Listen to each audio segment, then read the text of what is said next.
Well, hello and welcome to the March garden tour. It is officially spring now and even the garden is showing proper signs of it.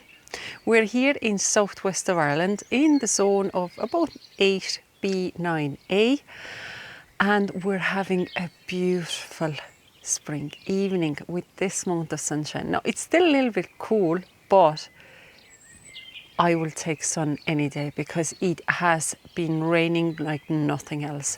It truly has been one of the wettest winters I can remember.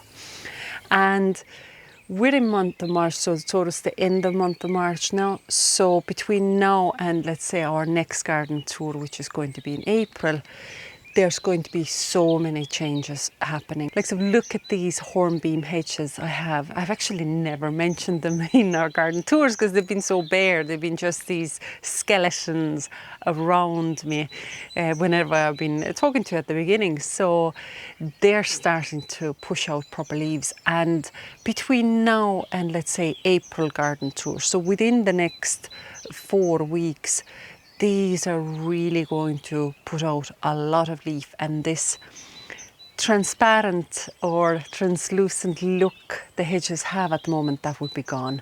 It will be much more greenery. It will create a wonderful a different dimension to the garden and into these garden areas.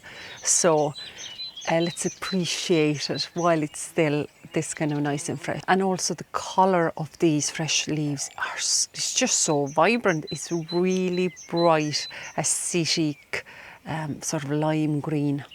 And as I've said before, the garden tours are really as a record of how the garden is looking at a particular time during a month. And I'm not going to be doing too much editing with these ones. I just want to show you how it looks like at the moment for me. And if you've seen my garden tours before, you'd know I sort of go through all the garden areas we have. So usually we start from the cottage garden side and then through the rose garden into the kitchen side of it. So in the cottage garden, I'm glad to say at least we have soil now. So we have soil where we could be planting into. I haven't bought any new plants yet. I haven't done that shopping. We might be doing it together. I'm not sure that plan yet. But the existing old planting that's at the very end of the cottage garden is coming to life as well now. There's tons of weeding to be done. There's a bit of pruning back still to be done, but the plants themselves are waking up.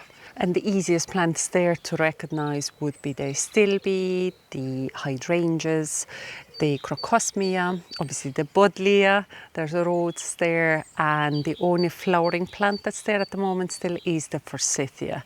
So there's plenty of new plants that still would need to go in there, but the weather is not that warm yet, so I'd say we'll probably leave that until April. There's plenty of prep work that can still be done in this area before we go and buy plants and have fun with that. You know, with the rose garden, I am delighted to say that the growth on the roses themselves is so much bigger now. There's a lot of leaves on them, but also the peony shoots are really decent height now as well.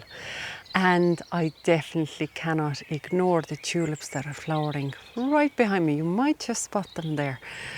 But because those were like just sort of spent bulbs I had left from a couple of years ago, and some were very immature, and I wasn't sure if they're ever going to flower or not. I just wanted them out of my way, and that's where I popped them.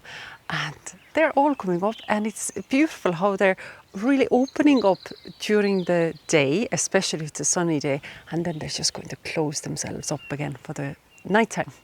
Also, the English lavender I have growing here is absolutely covered with fresh shoots, and it would be a great opportunity and time to cut them back or prune them back at the moment as well, just to keep them as compact and so they wouldn't grow as leggy, I suppose, as they tend to grow. So maybe that's a job for myself for this weekend ahead.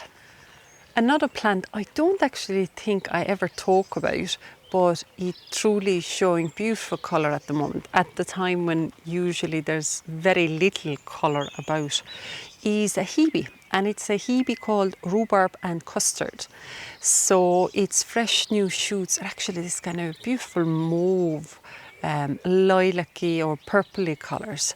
So otherwise it's evergreen, so it's always green, but the new shoots are always with the tips of this kind of aubergine tones, pinks, plums.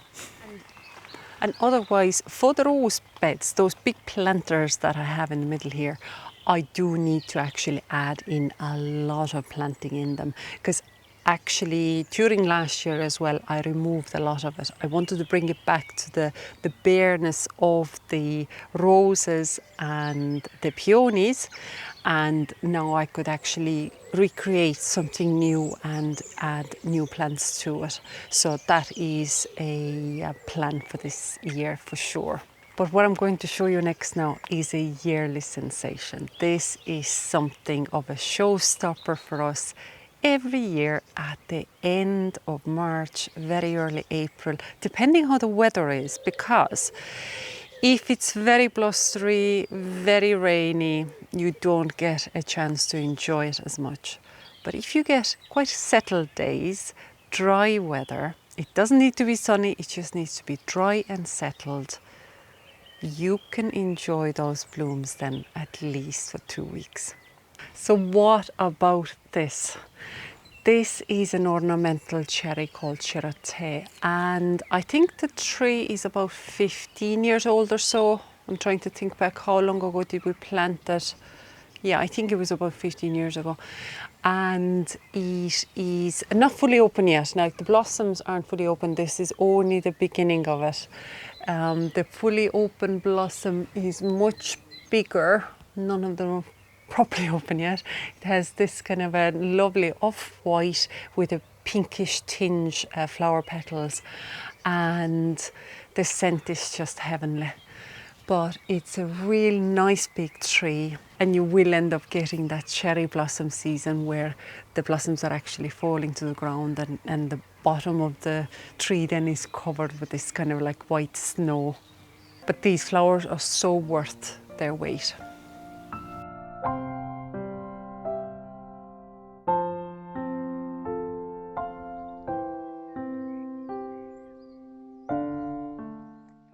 Now the clematis montano and the pergola have put out a lot of growth as well, so that's going to cover up all that roof of the pergola very quickly shortly.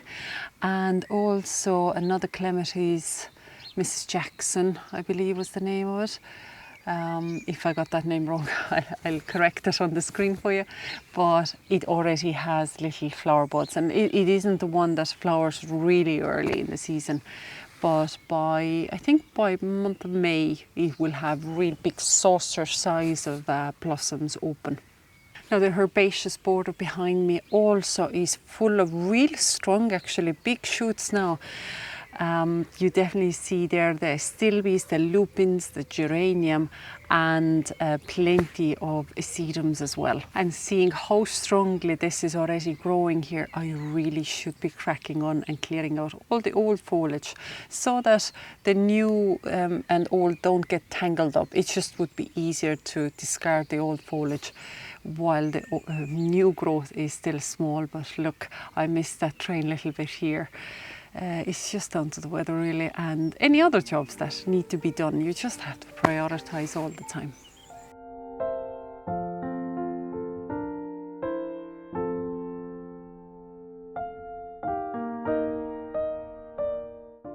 Now at the entrance here into the kitchen garden, the first 2 planters, there isn't really much happening except there's plenty of weeds growing. The yarrow is waking up, so again, new fresh growth coming out of that. The chives are already looking stunning a month ago.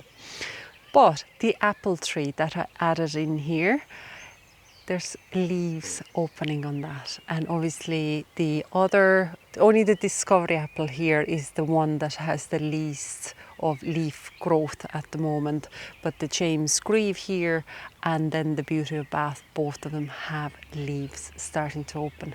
So again, within a month you can actually see the apple blossoms on them for sure.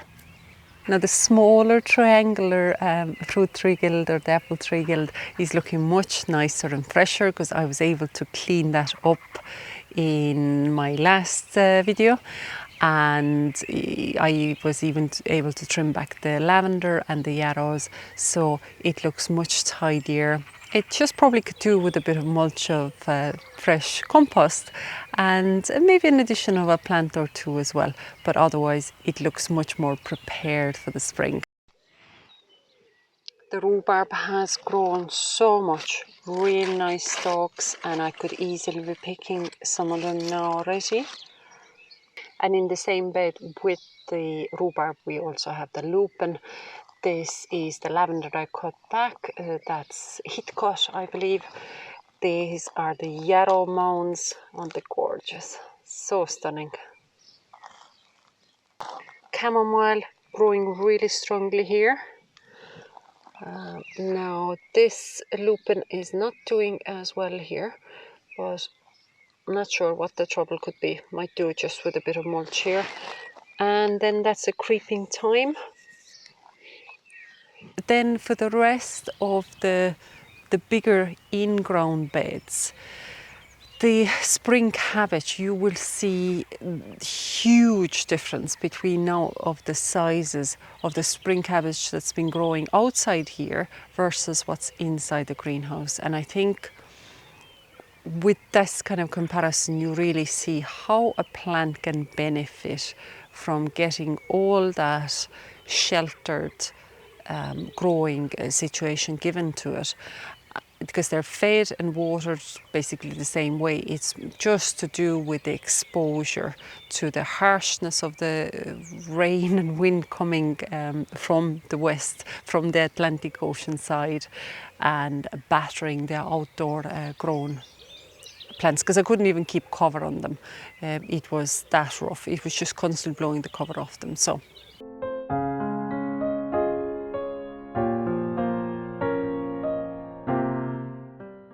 now, as we're getting closer to the raised planters and the greenhouse side, you surely would notice, if you've seen the last garden tours, that the Nepeta is gone. So, not that it's gone, but I've just taken off the old growth.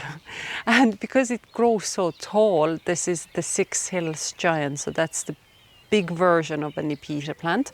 The fresh shoots were growing through from the ground up so strongly already that I could not put that off any longer. And we did happen to have a lovely weather the other day, last weekend again, and yeah, I was able to prune that back, so it can really breathe now and start by, I suppose, June. The flowers will start coming out from that. But yeah, always looking forward to that and cutting back the Nepeta, because it gives the whole garden sort of a cleaner look and appearance, and much tidier, much more like, yes, we're ready for the new growth for this season coming. So these are the spring cabbages that were grown outside, planted exactly at the same time as the ones that are inside the greenhouse. And you will see now shortly what a difference there is between the growth. They're about a foot tall in here.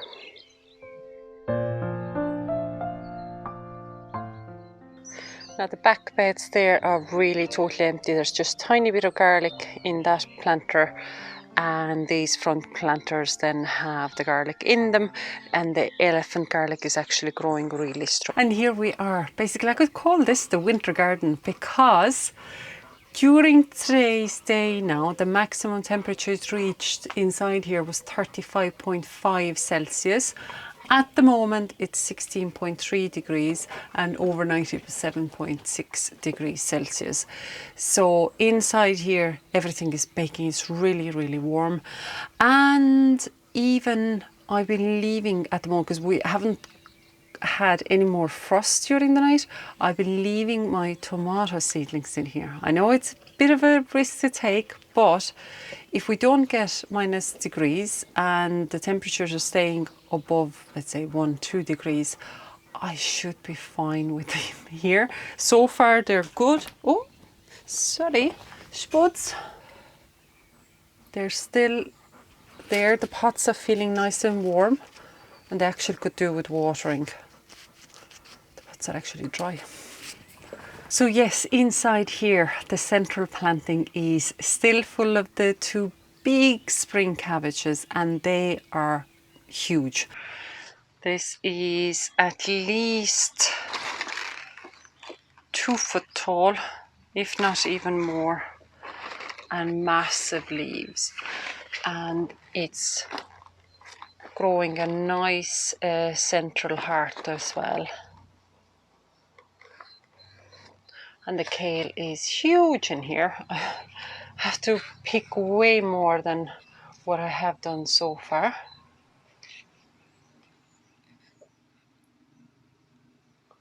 Early parsley, absolutely amazing. Love parsley. I haven't been picking any of the chard yet, but it's so nice to see a bit of colour out of vegetable like that. I'll just let them to get a bit stronger. And that's the second cabbage, the same size as the first one. Now these are the broad beans. I think everything needs a bit of water inside here. The sweet peas.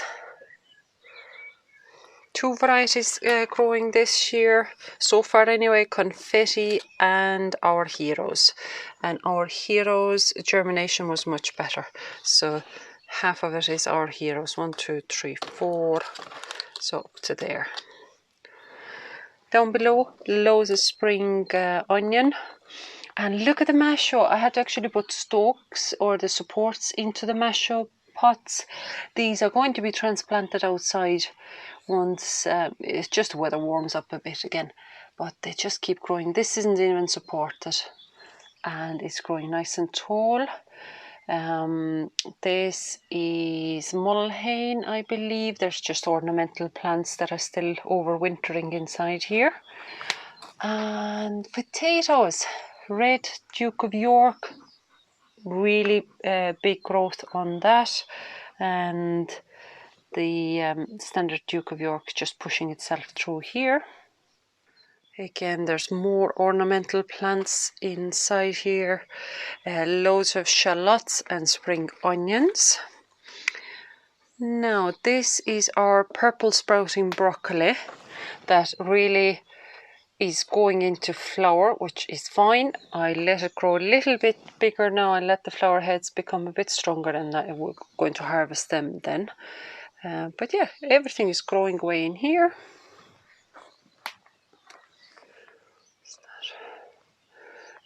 More parsley, salad rocket or arugula going into flower. It doesn't really like that heat inside here, and I'd say that's the reason why the purple sprouting broccoli is flowering the way it is as well. It's just too hot for it inside here. There is the bucking 14 cuttings that I planted, and there's more and more of them popping up. At the very beginning it showed like there's only one that was successfully growing, but now there's at least 5, and I would have been happy even with 2 or 3 of them. So 1, 2, 3, 4, 5 have leaves on them, and if more come then they come, but I'm delighted. At least I have plenty there at the moment. And he's a couple of years old now, a plant grown from seed. There's a couple of sedums in here. And then these are all the alliums that I've been potting up as the bulbs because I didn't have the space ready for them in the garden. But look at this size difference. And yeah, so there's 3 different varieties mixed up there. There's Purple Sensation, and then there's a mix again. But this particular one, I assume it is the Purple Rain because the foliage is looking really different. It has this trim of purple around the edges of it. It's stunning. It really came out as the strongest growth. But there's plenty of roots underneath all of them. And yeah, really happy how they're putting on the growth there. And they don't seem to mind at the moment. And this wraps up my garden tour for the month of March. Thank you so much for joining me. Have a look at the playlists. There are separate ones for the kitchen garden ornamentals and now also for the garden tours. And thanks for joining me, and until next time.